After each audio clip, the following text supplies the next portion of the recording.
बोलिए श्री वृंदावन बिहारी लाल की जय। जय जय श्री राधे। तो देखो सनकादियों ने कहा कि अरे भैया नारद, तुम्हारे पास में तो वृंदावन के बांके बिहारी के नाम का धन है, बरसाने में बैठी हुई किशोरी श्री राधिका रानी के नाम का धन है, तो तुम इतने चिंतित, तुम इतने उदास क्यों हो रहे हो? आखिर कारण क्या है? क्योंकि संसार में यदि कोई उदास होता है, कोई दुखी होता है, तो संतों के पास जाता है। किस लिए? क्योंकि संत हमेशा प्रसन्न रहते हैं। संतों के पास एक अलौकिक ऊर्जा का भंडार होता है। आप चाहे कितने भी दुखी हैं, कितने भी परेशान हैं, लेकिन यदि किसी संत के पास जाकर के निवेदन कर देंगे तो निश्चित रूप से आपको राहत मिलेगी, शांति मिलेगी और आगे बढ़ने की या आगे चलने की एक नई दिशा मिलेगी, एक नया रास्ता मिलेगा, एक नई ऊर्जा का संचार होगा। तो हे नारद जी, यदि आप ही उदास बैठे रहोगे, मुंह लटका करके घूमते रहोगे, तो संसार के घर गृहस्थी वालों का दुख कौन दूर करेगा? आप संत हैं महाराज, आप हमें बताओ तो सही परेशानी क्या है? तो देखो, जब ज्यादा सनकादियों ने पूछा तो श्री नारद जी ने फिर बताया कि महाराज क्या बताऊं, मैं आकाश मंडल में विचरण तो करता ही रहता हूं, लेकिन मन हुआ कि चलो भाई मृत्यु लोक में जा करके थोड़ा आनंद लिया जाए। क्यों पीली साड़ी वाली मैया? मन होता है कि नहीं? बहुत दिन हो गए गाजियाबाद में रहते रहते, अब थोड़ा सा वृंदावन जाकर के आनंद लिया जाए। और वृंदावन वालों का मन होता है कि कथा करते करते वृंदावन में बहुत दिन हो गए, अब थोड़ा गाजियाबाद जाया जाए, दिल्ली जाया जाए, नोएडा जाया जाए, पंजाब जाया जाए, हिमाचल जाया जाए। मन करता है कि नहीं? तो मन तो करता है। तो देखो नारद जी का भी मन हुआ, तो नारद जी आकाश से इस मृत्यु लोक में आए, अपने लोक से इस लोक का आनंद लेने के लिए आए।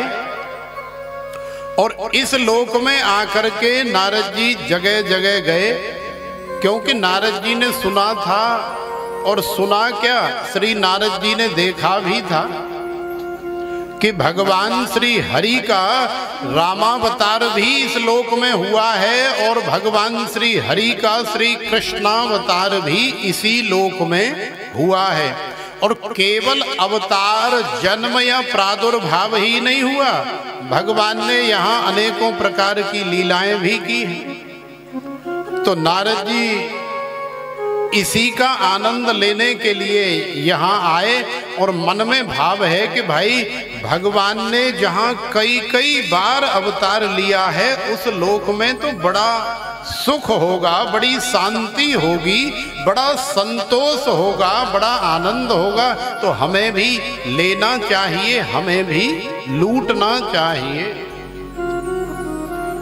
लेकिन यहाँ आकर के श्री नारद जी ने देखा तो एकदम विपरीत, माने हम सोच करके कुछ जाएं और सामने बिल्कुल हमारी सोच के उलट विपरीत हमें सामने मिले, तो सोचो कि क्या दशा होगी।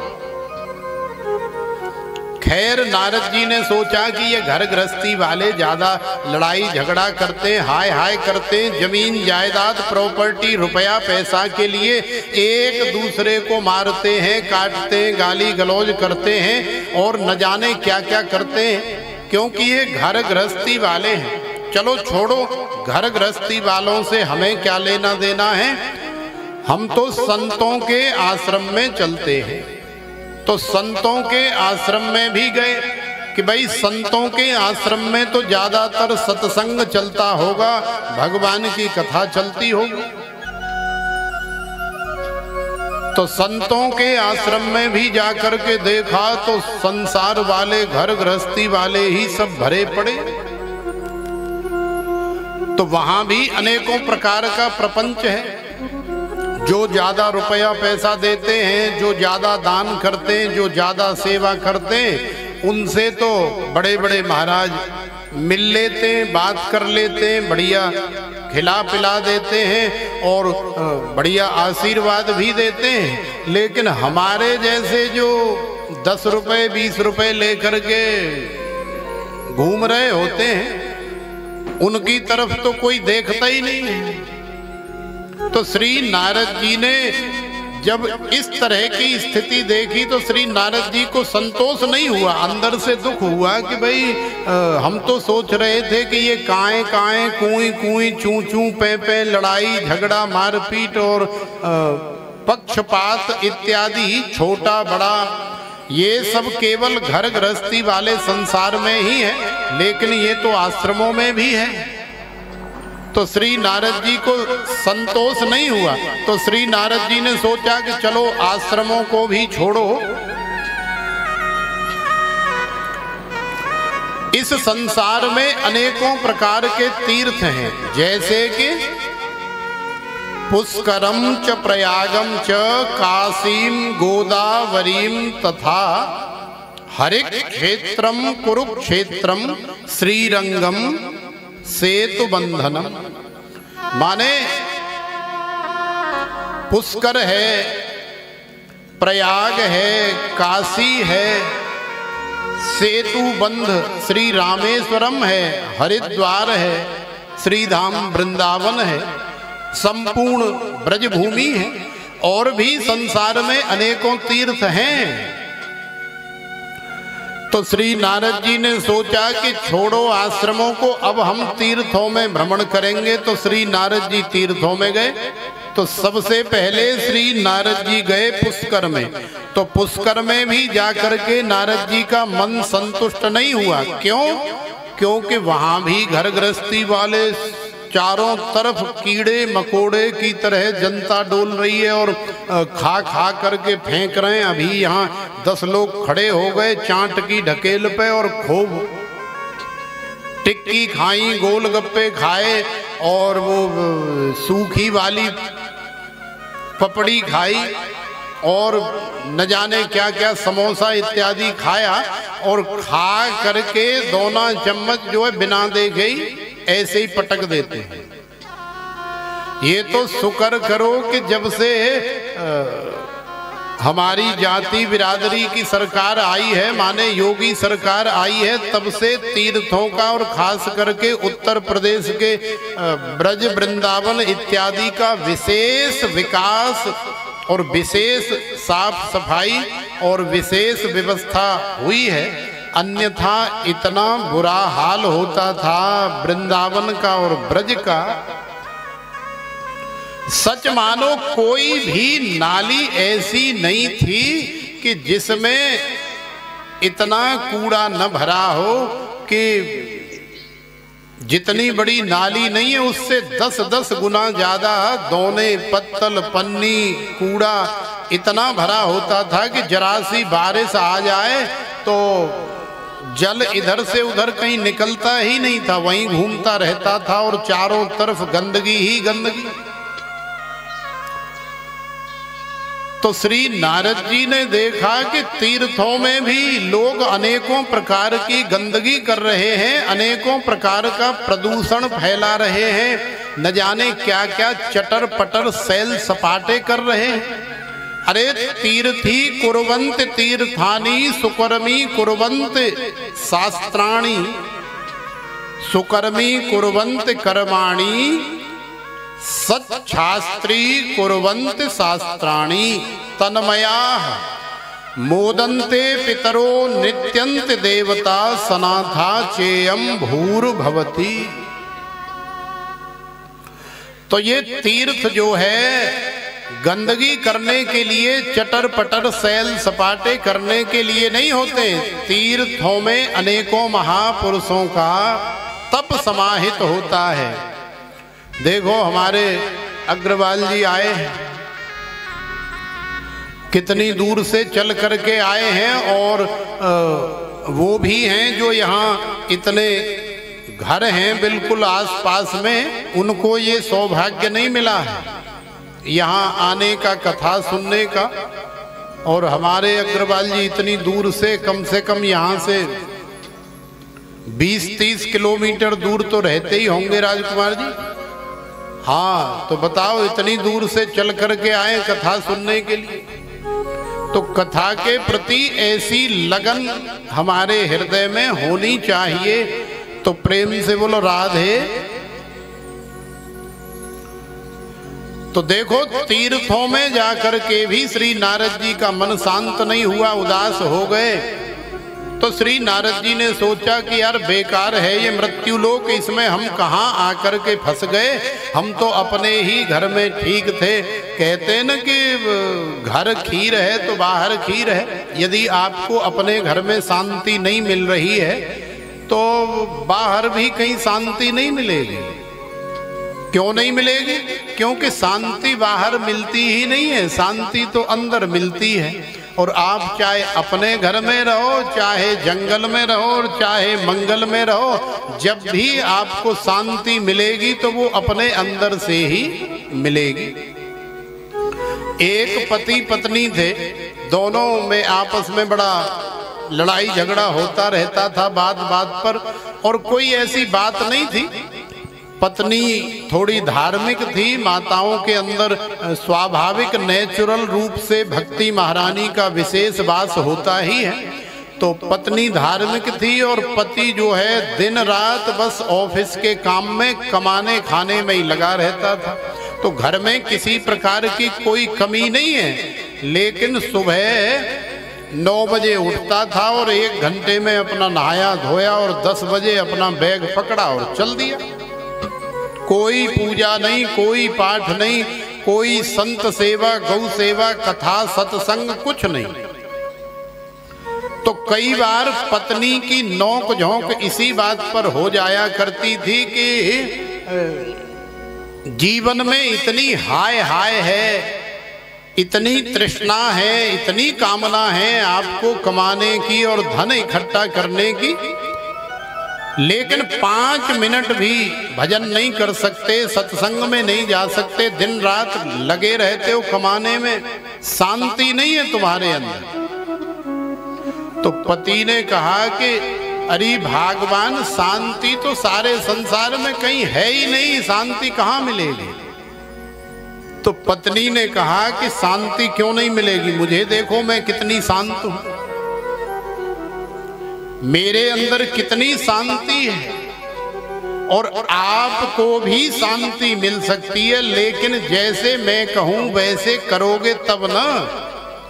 तो पति ने कहा कि अच्छा शांति मुझे भी मिल जाएगी? बोले हाँ, आपको भी शांति मिल जाएगी। तो बोले कैसे मिलेगी? तो पत्नी ने कहा कि कल से मैं जैसे कहूंगी तुम वैसे करोगे तो शांति मिलेगी।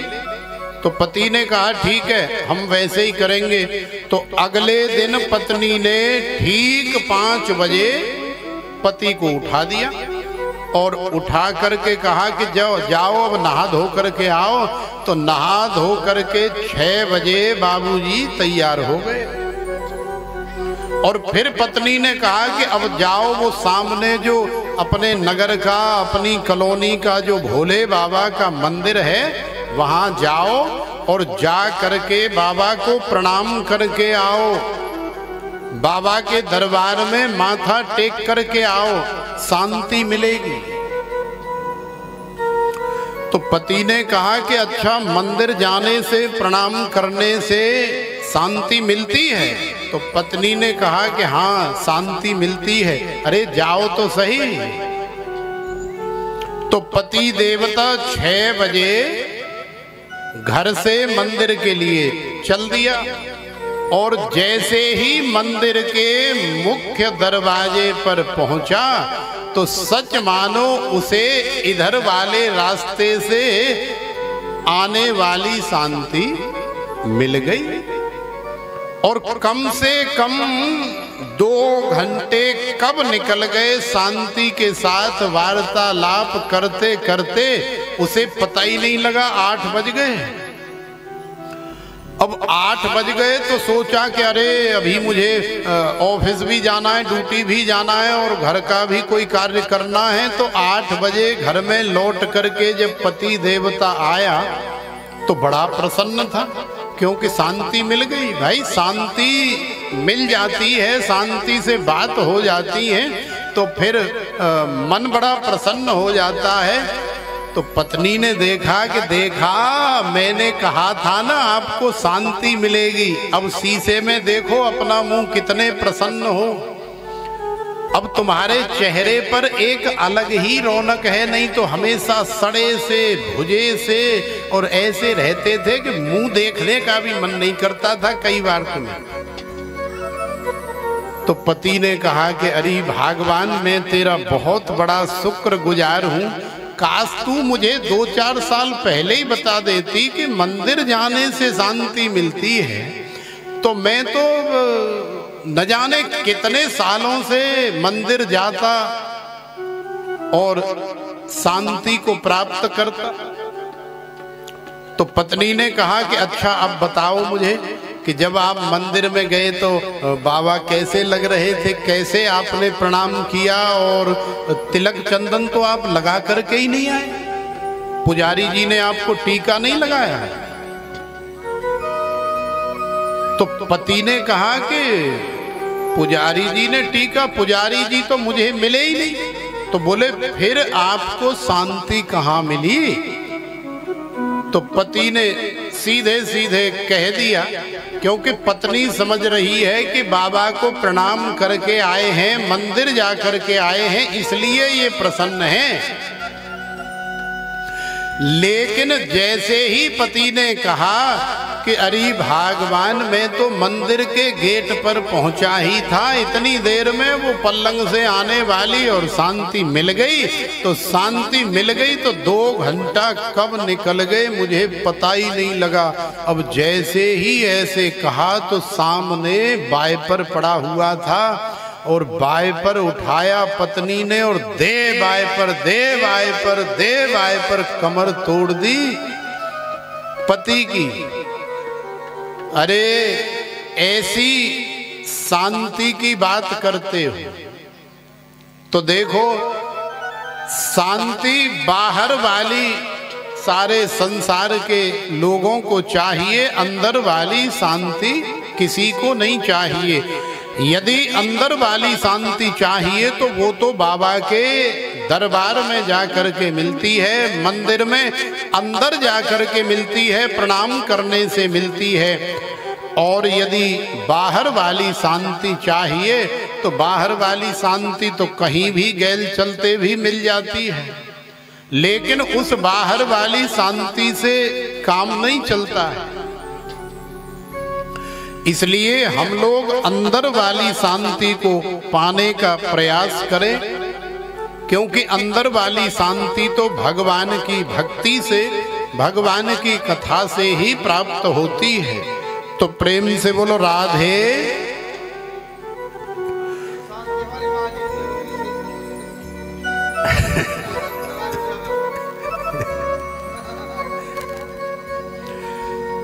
देखो भगवान की भक्ति कभी हाथ पैरों से नहीं होती। कई लोग हाथ पैरों से करने का प्रयास करते हैं लेकिन ठीक से भक्ति नहीं कर पाते, और कईयों के हाथ पैर नहीं होते हैं लेकिन फिर भी वो भगवान के बहुत बड़े भगत हो जाते हैं। तो कारण क्या है? तो कारण यही है कि भगवान की भक्ति हमेशा हृदय के भाव से होती है। चाहे आपके हाथ हैं तो भी भक्ति होती है, चाहे आपके हाथ पैर नहीं है, आंखें नहीं है, कानों से सुनते नहीं हो तो भी भक्ति होती है। तो भक्ति कभी हाथ पैरों से नहीं होती, अन्यथा विकलांग प्राणियों को कभी भगवान की प्राप्ति नहीं होती।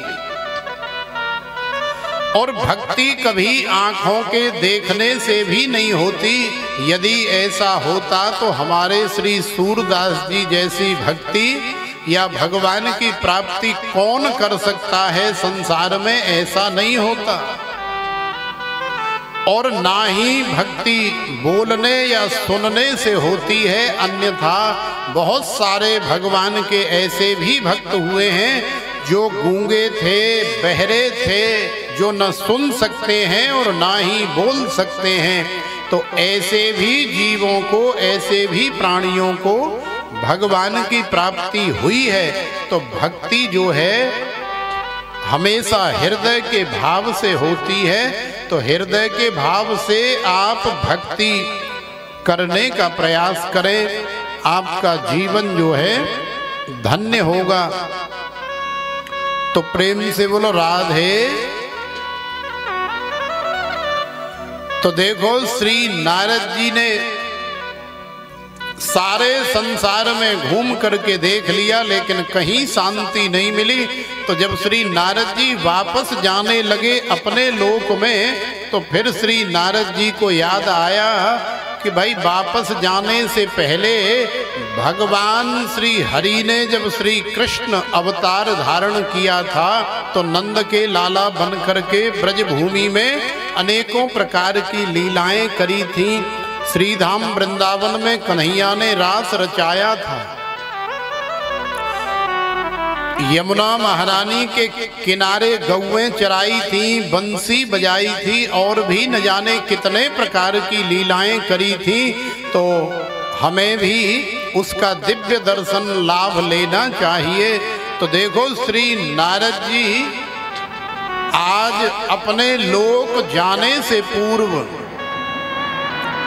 श्रीधाम वृंदावन में आए और श्रीधाम वृंदावन में आकर के श्री नारद जी यमुना महारानी का आचमन करने के लिए गए। श्री यमुना महारानी के किनारे श्री नारद जी ने एक आश्चर्य देखा। तत्राश्चर्यम मया दृष्टम श्रूयताम तनुमुनीश्वरा एका तो तरुणी तत्र निसणा खिन्न मानसा। श्री नारद जी ने देखा कि एक 22 वर्ष की युवती यमुना जी के किनारे पर बैठी रुदन कर रही है, विलाप कर रही है, और एक 60 वर्ष का और एक 65 वर्ष का बुढ़ा जिनकी दाढ़ी और बाल दोनों एकदम सफेद हैं। एक ने इधर सिर रखा है गोद में, दूसरे ने इधर सिर रखा है गोद में, और वो युवती रुदन कर रही है। तो श्री नारद जी चूंकि संत हैं तो श्री नारद जी को दया आई, उनका हृदय पिघल गया। तो श्री नारद जी ने सोचा कि हमें इसकी मदद करनी चाहिए, इसकी सहायता करनी चाहिए। तो श्री नारद जी मदद करने के उद्देश्य से उस युवती की तरफ आगे के लिए बढ़ने लगे। अब जैसे ही पास में गए तो अचानक श्री नारद जी को याद आया कि भाई यहाँ तो केवल और केवल माता बहनों का ही समुदाय है, पुरुष वर्ग तो एक भी यहाँ कोई दिखाई नहीं दे रहा है। और हम हैं पुरुष वर्ग वाले, यदि हम इतनी माता बहनों के बीच में चले जाएंगे तो कहीं कोई गड़बड़ न हो जाए। तो श्री नारद जी ने अपने पैर जो है वापस खींच लिए। तो श्री नारद जी जब लौट करके जाने लगे तो भक्ति महारानी को पता लगा।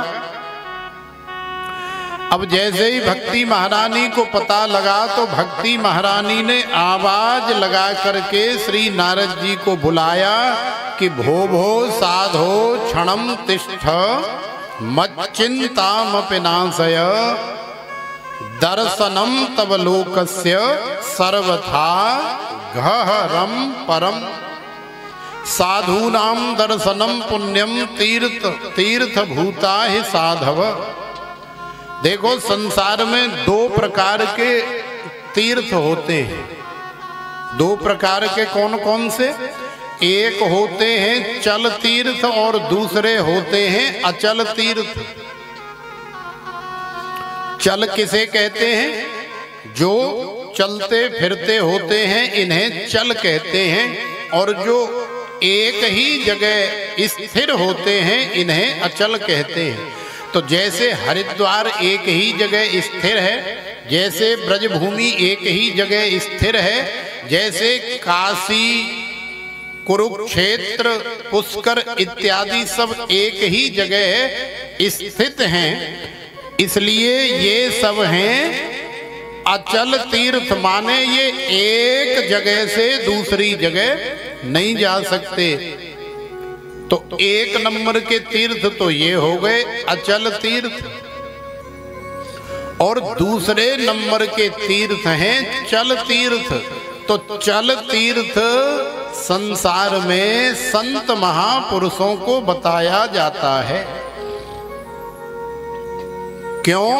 क्योंकि संत भगवान का भजन करते करते तीर्थ स्वरूप हो जाते हैं, और वो इस जगह से उस जगह, उस जगह से और दूसरी जगह, इस तरह से अनेकों जगह चल चल करके जा करके सारे संसार को परम पावन करते हैं, भगवान की कथा सुनाते हैं। इसलिए संतों को चल तीर्थ की संज्ञा बड़े बड़े महापुरुषों ने करी है कि संसार में दो प्रकार के तीर्थ हैं, एक चल और दूसरे अचल।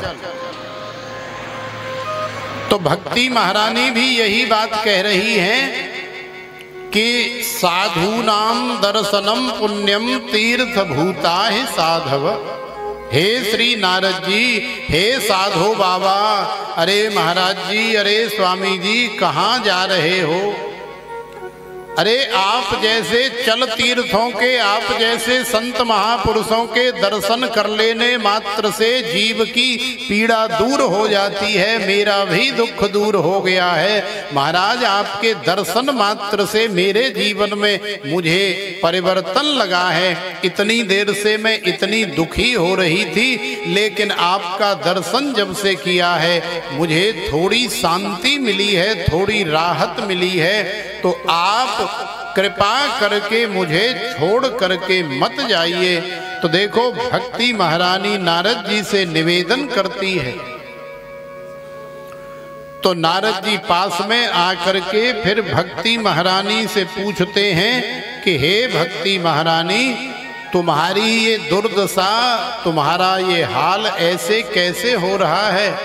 तो भक्ति महारानी कथा सुनाती है कि मैं द्रविड़ देश से चली और अनेकों नगरों में, अनेकों गांवों में, अनेकों जगह भ्रमण करते करते आगे की तरफ बढ़ने लगी। तो कहीं मेरा मान हुआ, कहीं सम्मान हुआ और कहीं अपमान हुआ। किसी ने गालियां भी दी, किसी ने लतकारा, फटकारा, दुत्कारा, और किसी राजकुमार जैसे और हमारे सामने बैठे अग्रवाल जी जैसे भक्तों ने बड़े प्रेम पूर्वक घर में बुला करके सोफे पर बिठा करके गले में माला पहनाई, हार पहनाया और आरती उतारी, चमर ढुलाया, बड़ा सुंदर नैवेद्य अनेकों प्रकार के व्यंजनों से भोग लगाया। तो इस तरह सारे संसार में भ्रमण करते करते महाराज जैसे ही मैं ब्रजभूमि में आई और ब्रजभूमि में खास करके श्रीधाम वृंदावन में आई, तो मेरे साथ में एक अनहोनी हो गई। कौन सी अनहोनी हो गई? कि भक्ति महारानी तो है 50 वर्ष की और एक बालक है 22 वर्ष का और एक है 25 का, ज्ञान और वैराग्य। लेकिन वृंदावन में आने के बाद भक्ति महारानी हो गई 22 वर्ष की युवती, और जो बालक युवा हैं वो हो गए बूढ़े, एक 60 का और एक 65 का। जैसे समझ लो कि अग्रवाल जी ज्ञान हैं और राजकुमार जी वैराग्य हैं। दोनों ज्ञान वैराग्य हमारे सामने बैठे और ये मधुबाला जी भक्ति महारानी यहाँ बैठी है इधर। अच्छा सो गई क्या? अरे सोई नहीं है, वो समाधि में कथा सुन रही हैं, आपको पता नहीं है भोले बाबा कैलाश मानसरोवर पर जब कथा कर रहे थे तो मैया पार्वती समाधिस्थ होकर के समाधि लगा करके कथा सुन रही थी। और कथा सुनते सुनते यदि नींद भी आ जाए तो उसे सोना नहीं कहते हैं। निद्रा समाधि स्थिति, निद्रा भी समाधि की स्थिति बन जाती है, लेकिन कब? जब कथा सुनते सुनते नींद आ जाए तो समझ लो कि हम समाधि में चले गए। भजन करते करते नींद आ जाए तो समझ लो समाधि लग गई। लेटे हैं रात्रि को सोने के लिए, और जप करते करते यदि निद्रा देवी आ जाए तो समझ लो कि समाधि लग गई। तो हमारी मैया मधुबाला जी समाधि में कथा सुन रही हैं। तुम लोग ऐसा न समझें कि सो रही। कई बार हम भी समाधि में चले जाते हैं और समाधि में आंखें बंद करके ही कथा करते हैं। और पहले तो ज्यादातर आप हमारी शुरू की कथाएं सुनना, माने 1-2 साल पहले की जो कथाएं हैं वो YouTube में मिल जाएंगी आपको। हमेशा ज्यादातर लाइव कथा चलती हैं, तो 2-1 साल की कथा सुनना। उनमें आपको 98% हमारी आंखें हमेशा बंद मिलेंगी, आंखें नहीं खुली मिलेंगी।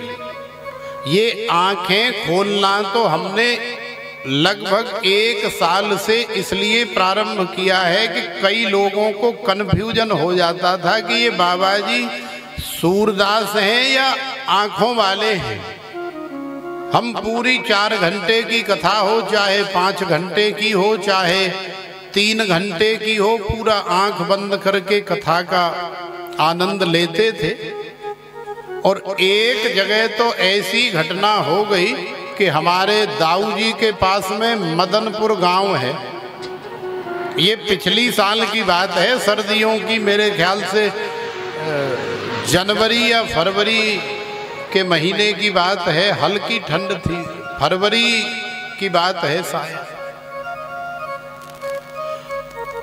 तो एक सज्जन ने, जो कथा का रसिक है, उसने YouTube में कथा सुनी, वहीं से नंबर ले लिया और फोन लगाया हमें। महाराज जी आपसे कथा करानी है, और क्या सेवा है और कितना खर्चा हो जाता है, कैसे कैसे कथा होगी। तो हमने कहा भैया हमारी कोई ऐसी विशेष सेवा नहीं है, हमारा जो खर्चा होता है वो हमने उसे बता दिया, और रहने खाने पीने का आपको प्रबंध करना है, टेंट साउंड इत्यादि का भी प्रबंध करना है, और हम कथा करने आ जाएंगे। तो बड़ा प्रसन्न हुआ, क्योंकि हम कभी भी कोई बहुत बड़ा खर्चा नहीं बताते, केवल जितना जायज खर्चा होता है। चूंकि हम केवल अकेले नहीं हैं, यदि हम 2 डब्बे लगा करके अकेले ही आपको कथा सुनाएं तो वो एक अलग बात है, लेकिन जब अपने समस्त संगीतज्ञ और ब्राह्मण और ये आप सभी को लाइव डी लाइव दिखाने वाले समस्त परिकर को लेकर के साथ में चलते हैं, तो फिर सबकी सेवा करनी पड़ती है। तो उसी हिसाब से हम आप सभी को बताते हैं, तो उन्हें भी बताया। तो बड़े प्रसन्न हुए, बोले ठीक है महाराज जी, हमें आपकी कथा मंजूर है और हमने आपकी कथा सुनी है, आप हमें डेट बताओ। हमने डेट बता दी, कथा फिक्स हो गई। अब उन्होंने अपने गांव में और अपने क्षेत्र में प्रचार कर दिया कि भाई साहब वृंदावन के एक युवा सूरदास संत कथा करने के लिए आ रहे हैं, और पूरे 4 घंटे मैंने उनकी कथा सुनी है। एक भी बार मुझे ऐसा लगा ही नहीं कि उनकी आंखें, और हमारे राम भैया भी सामने बैठे मौजूद हैं, पहले यही रिकॉर्ड करते थे, आज भी यही रिकॉर्ड करते। तो इनसे भी पूछ सकते हैं कि कैमरे में कभी हमारी आंखें खुली ही नहीं, हमेशा बंद रहती थी। तो उन्होंने इस तरह का प्रचार कर दिया कि सूरदास जी कथा कहने के लिए आ रहे हैं। तो जैसे ही कथा से एक दिन पहले शाम को हम वहां पहुंचे तो उन्होंने हमारी पहली बार खुली हुई आंखें देखी तो चौंक गए। बोले महाराज जी आपको दिखता भी है क्या? मैंने कहा क्यों भाई? अब हमें तो पता नहीं था कि वो क्या समझ रहे हैं, क्या सोच रहे हैं। मैंने कहा ऐसा क्या हो गया? बोले महाराज हम तो समझ रहे थे कि आप सूरदास हैं और हमने तो सारे गांव में, सारे क्षेत्र में यही कहा है कि सूरदास संत कथा करने के लिए आ रहे हैं। तो कई बार ऐसी अनहोनी भी हमारे जीवन में हो जाती है। तो देखो भक्ति महारानी के साथ भी ऐसी अनहोनी हो गई कि भक्ति महारानी तो युवा हो गई और युवा जो ज्ञान और वैराग्य थे वो दोनों वृद्ध हो गए। तो दुख तो होगा ही। किसी माता के बालक, माता जवान हो और बालक बूढ़े हो जाएं तो दुख नहीं होगा? दुख होगा। तो भक्ति महारानी को भी दुख हुआ। तो देखो भक्ति महारानी ने बहुत रुदन किया, बहुत विलाप किया, सारी कहानी बताई, सारी घटना सुनाई। अच्छा विचार करने वाली बात है कि आखिरकार वृंदावन में आकर के ज्ञान और वैराग्य वृद्ध क्यों हो गए?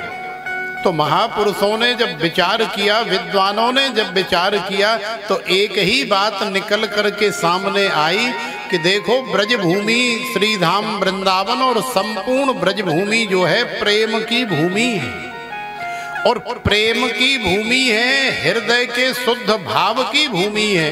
तो ब्रज में आकर के, वृंदावन में आकर के जो ज्यादा ज्ञान छांटने का प्रयास करता है वो ब्रज की महिमा के कारण उसका ज्ञान जो है धरा का धरा रह जाता है। जो ज्यादा त्यागी तपस्वी या ज्यादा वैरागी बनता है उसका वैराग्य भी ब्रजभूमि में फीका पड़ जाता है, धरा का धरा रह जाता है। इसलिए ज्ञान और वैराग्य ने ब्रज में आकर के, वृंदावन में आकर के अपना प्रभाव जमाना चाहा तो दोनों बूढ़े हो गए। इसलिए याद रखो सज्जनों कि कभी भी वृंदावन में जाओ, कभी भी ब्रज में जाओ तो ज्यादा चालाक मत बनो, ज्यादा चतुर या दक्ष मत बनो, एकदम सीधे साधे बन जाओ, भोले भाले बन जाओ। क्योंकि जितने सीधे साधे, जितने भोले भाले, जितने अंदर से और बाहर से निर्मल बन जाओगे ब्रज में जाकर के उतना ही आनंद आपको गोविंद प्रदान करेंगे। और वहां जाकर के ज्यादा स्यान पट्टी करोगे, ज्यादा चतुराई खेलोगे या दिखाओगे तो फिर हाल तुम्हारा भी वही होगा जो ज्ञान और वैराग्य का हुआ था। तो प्रेम से बोलो राधे। तो देखो ये हमारी ब्रजभूमि की और वृंदावन की ऐसी अद्भुत महिमा है। इसीलिए तो वृंदावन में जाकर के जब दर्शन करते हैं, वृंदावन की गलियों में घूमते हैं, आनंद लेते हैं तो फिर घर आकर के कहते हैं कि मेरे मन भाए गई रे वृंदावन की गलियां। वृंदावन की गलियों में गई हैं कि नहीं घूमने के लिए, दर्शन करने के लिए, आनंद लेने के लिए? तो यदि नहीं गई हैं तो कोई बात नहीं, अब आ जाना आप और अब एक भाव के माध्यम से आपको वृंदावन की गलियों के, ब्रज के दर्शन हम करा देते हैं। और अब जब आओगी तो साक्षात वृंदावन की गलियां भी आपको घुमाएंगे, खूब आनंद से दर्शन भी कराएंगे। तो आइए इस भाव से हम लोग